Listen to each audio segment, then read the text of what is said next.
সর্বপ্রথম লাখ কোটি কদম মুছি এবং সুমনারত করছি আমার আখা, আমার মাথার তাজ, কলিজার গোটা অন্ধকারের আলো, পথের দিশারি জামানার মহামুজাদ্দের আমার কিতাব জান হুজুরের নুরানি কদম মোবারকে লাখ কোটি কদম মুছি সুমনারত করছি আমার বাবার স্থলাভিষিক্ত আলহাজ হযরত খাজা মিয়া ভাইজান মুজাদ্দিদি এবং হিজবুল্লাহর মহাইমাম জাকের পার্টির মহামান্য চেয়ারম্যান মেজর ভাইজান মুজাদ্দিদি সাহেবের নুরানি কদমে লক্ষ কোটি কদম মসজিদ চুমুন আরজ করছি।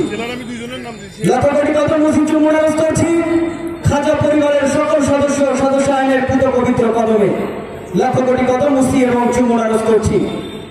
আজকের এই জলসার সম্মানিত প্রধান অতিথি, বিশেষ অতিথি এবং আমন্ত্রিত অতিথিবৃন্দ, আমার সামনে বগুড়া জেলার সর্বস্তরের নেতৃবৃন্দ, সকলকে আমার সালাম, আসসালামু আলাইকুম ওয়া রাহমাতুল্লাহি ওয়া বারাকাতুহু।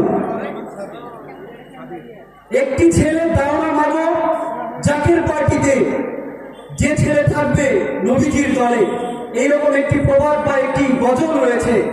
আমি সেই ইঙ্গিতে একটি কথা স্পষ্টভাবে বগুড়াবাসীকে জানাতে চাই। দেখেন ভাই, আজকে তো এদেশের অনেক রাজনৈতিক দল দেখেছেন, তাদের আদর্শ দেখেছেন, তাদের আদর্শের উপরে তারা প্রতিষ্ঠিত ছিল, কিন্তু একমাত্র যে দলের নামে কোনো কলঙ্ক নাই, যে দলের নামে কোনো রাজনীতির মামলা নাই, সেই দলটি হলো আমার কিবলা জান হুজুর রহমতের সময় প্রতিষ্ঠিত করেছিলেন, সেটির নাম দিয়েছিলেন জাকের পার্টি। কথা বলেন ঠিক কিনা?